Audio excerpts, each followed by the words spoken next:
So here we are for another podcast of Inspired Good Fat Life, and I am really, really excited about our guest today. Um, she's got such an impressive resume that I want to get this right.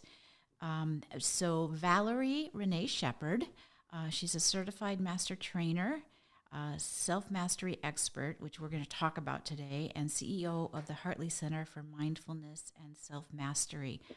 She's Dr. Valerie Shepard, and she's inspired me to go back and get my PhD, which Valerie is a great role model around that. But she helps people live with courage, confidence, inner peace, and happiness using the wisdom in her multi-award-winning #1 best-selling book, Living Happy to Be Me. And that is really, I'm so glad that you're here, Valerie. And I really want to talk about happy to be me, because the world needs a happy to be me perspective right now. So welcome. Thank you so much, Sherri. I appreciate being here. I love Good Fat Life and what you're all about. So I'm excited to chat. So great. And so since mentioning Good Fat Life, yes, we do have a magazine, and I forgot to bring my magazine today, but Miss Valerie happens to have one, and so she's going to, there we go. And so okay, there it is. There it is. There it is. So if you want to go learn more about the magazine, you would go to goodfatlife.com. And so we have a digital and in real paper magazine so that you can enjoy it over and over and over. So thank you. Thanks for having that, Valerie. You're welcome. So let's talk about, what are one of the things, you and I have talked a little bit about this, but I'm seeing that people are exhausted as kind of coming out of COVID, the world's opening up and lots of things are happening. And I just hear this over and over. I'm just exhausted. I'm exhausted.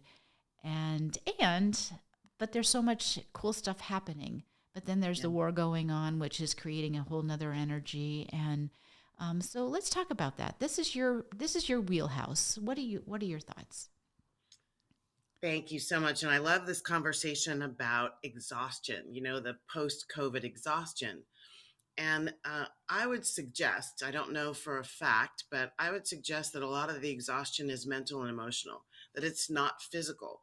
And what people aren't understanding is that the way we use our mental capacity and our emotional energy can create physiological exhaustion. I'll say that again.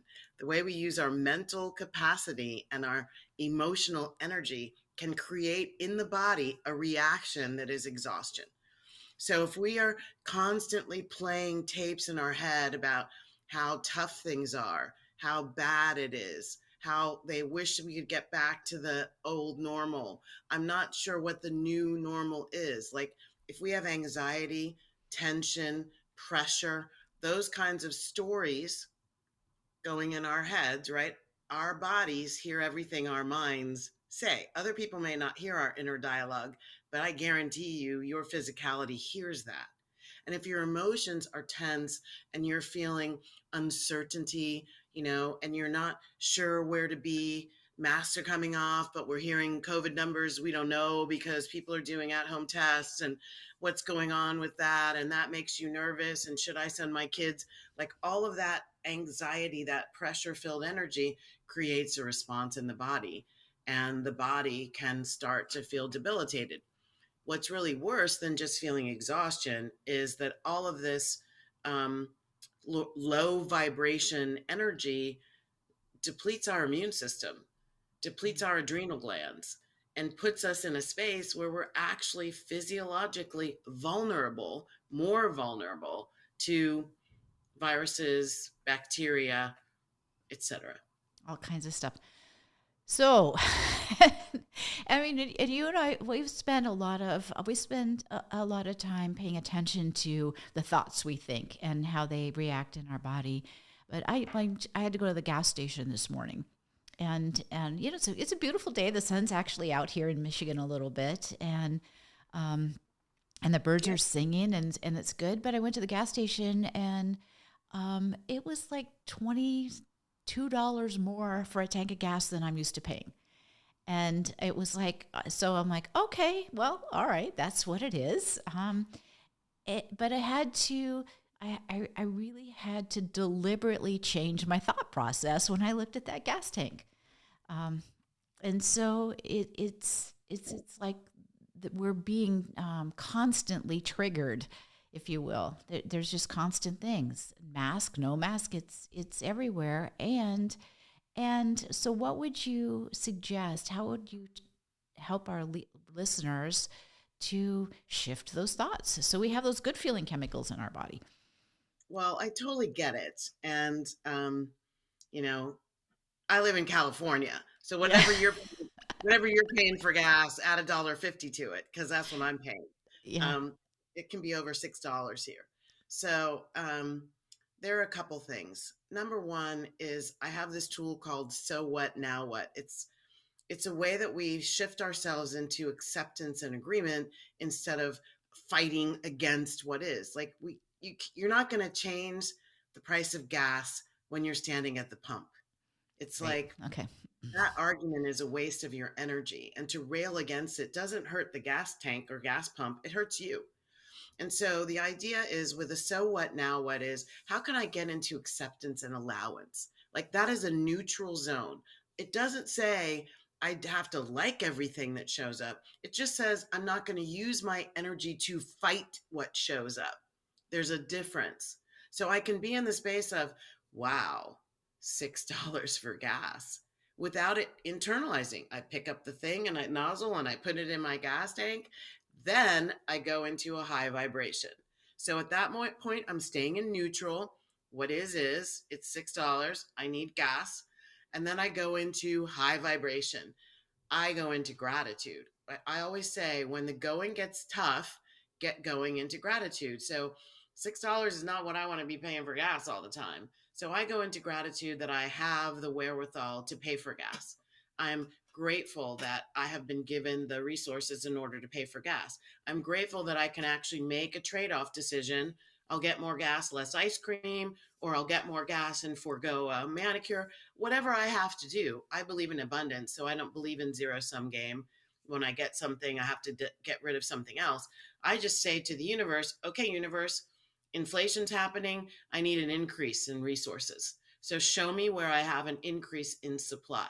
So then that's the next part of higher vibration living, right? Increase in supply. So I look Right. for maybe something came on over here to offset what's going out over there. So maybe I got a discount. Like I belong to USAA, and USAA gives a dividend. It's a insurance. And so I Right. get a USAA dividend, and this month it pays for the increase in gas. And next month, maybe someone buys me dinner that I was going to have to go to. Like we're having a business dinner. I know that I'm going to have that expense, but someone pays for me and I didn't know it was coming. And I'm like, yoo, and that's an offset. So, number one, when the going gets tough, find something to be grateful for. We still have gas flowing, which is good. It could be different, right? There could be Right. a gas Right. shortage caused by the war. And so we should be great. We can be grateful that we still have gas. And then the other thing is look for other increases in supply so that you can stay in that gratitude zone and remind yourself how the universe is beautifully and continually supporting you, serving you, taking care of you. It's not it's not a Pollyanna, let's just, brush it over with, oh, everything's, I'm okay, I'm all happy. No, it's not about that. It's about really creating the skill set and the heart focus that allows you to apply tools to a situation that help you elevate your consciousness so that you can attract more of what you want and less of what you don't. And sometimes the things that you attract, you don't really have control over. So all you can control is how you receive them, how you respond to them. And that takes conscious, diligent, Good. committed, loving action. Right. Right. Oh, that's all great advice. And just even hearing that, it just makes my heart kind of sing, right? Because there's always so many there's so many things to be grateful for. Grateful we're All having this conversation, right? I like that it's down and, boots on the ground, really tangible. that's the kind of work that I do. That's what I teach. It's like, we have to bring the esoteric or heaven into the earth plane. And that's only going to happen when we choose to make it happen. And that's only going to happen when we're bringing it through us. So individually, like create more peace, love, joy, and freedom on the planet, which is my mission, happens one person at a time, starting with me. So thank you for um, keeping this really like I'm at the gas pump or I'm buying groceries. I mean, I worry about people who are living on the poverty line. Like when gas takes a jump like it does, or food takes a jump like it does, I want to send them all kinds of love and light and see how, what do I have to give? What more do I have to contribute to serve and support the people around me in my community? Got it. No, that's great. So what? Tell us a little bit about the your Happy to Be Me book. It's a wonderful book, and so tell us about it. It's where did it come from, and you know, Thank you for asking. I love talking about my stuff. I know. Okay, so Happy to Be Me is an actual, every word was picked specifically. Like I checked it. And what people don't usually understand about the title is that the ME is an acronym. It's a capital ME. We took the periods out just to make it be me, but it's about the shift from lower consciousness, lower vibration, what I call the egoic self, lowercase me, to the uppercase me, which is magnificent essence, which is true of all of us. It's the divine aspect. Like we all have multiple aspects, but the divine aspect of us that is allowing us to live a vibration that is where it's the miracle zone. It's the mystical zone. It's the magic zone. Like when you're in the higher vibration of your life does make you happy. And it's happy to be that magnificent essence. So living Happy to Be Me is about putting a set of skills, tools, practices, and principles to work in your life 24/7, 365. There's no off day. There may be higher vibration and lower vibration days. I can definitely attest to that. Right, But right. no off days. And the tools and practices and tips are what enable you to get through very serious and significantly difficult times, and also help you kind of build on the significantly fabulous times. Just hearing you talk about it just makes my heart sing, because it does. It's when you think that way, right? When those thoughts come in, it changes everything. And it doesn't matter. It doesn't matter what your circumstances are. It changes everything. When we're talking about vibration, okay, so the physics and science under all that is, the universe is energetic. So there are mathematical equations under everything. Energy is constantly moving, constantly changing. The universe is growing. We are a part of that growth. The things that are showing up are a part of the ultimate growth and expansion and formation of the universe. So, one of the problems that people have is we are so good at getting into a comfort zone. We get into a groove. We want the status quo. It's sort of impossible. It's an impossible dream. Nothing stays the same. Same, right? Everything is changing at all times. And were we to get better at, and but I don't mean better, I don't really like that word. I would say more adept, more skilled at traversing the changes, riding the waves, and setting our vibration such that we're in a higher vibration no matter what the waves. Like imagine that. So no matter what the waves, I'm up here, the waves are down there. That doesn't mean I don't see them, I don't notice them, they don't make my boat rock a little bit, but they don't sink my boat. Right, They don't throw me right, out of the boat. They right. don't cover me with salt water, right? The They don't waves make are, you seasick. hello, the waves are Yeah, happening. right. And it's about equipping myself with how I do a better job of riding the waves no matter what is happening. And so this physiological that connects to the physics is your vibration. And when you think about a radio, if you're not familiar with thinking about yourself as a vibrational tool or vibrational aspect, think about a radio, right? You cannot hear the music playing at 107.5 if your vibration, if you're tuned in to 99.8.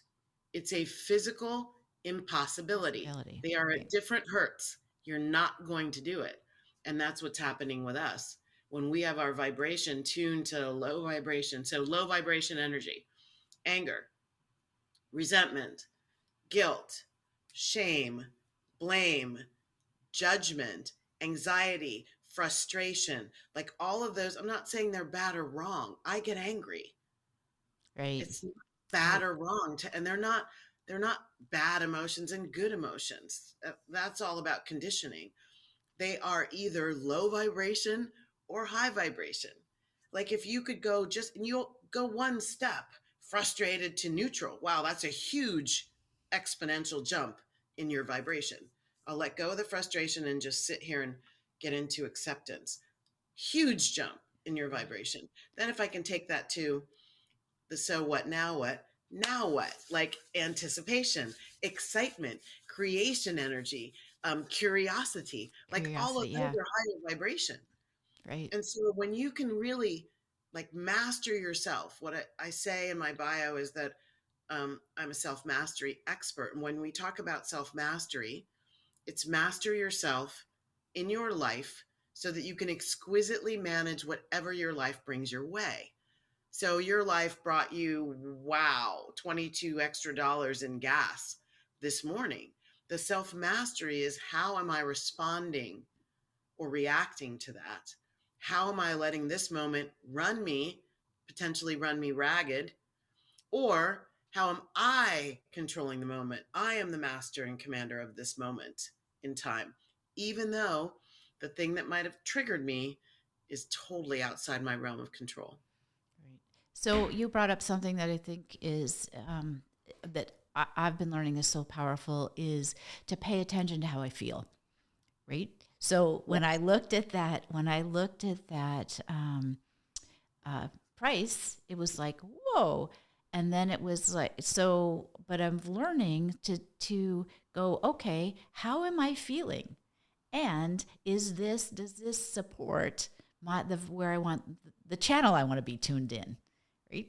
So yes, so and then immediately it's like I'm feeling like and that's not supporting how I want to be, what I want to create. So choose a better feeling thought. So it was then go to And gratitude. Oh, sorry, true. And what we don't want to do, Sherri, is to brush over that negative feeling.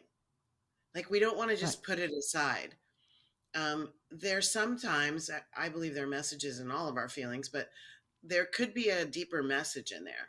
So when you're um, looking at a price tag and what came up for you, what was the feeling? You're saying it was a bad feeling. What was the actual emotion? It it was just more of what was the emotion?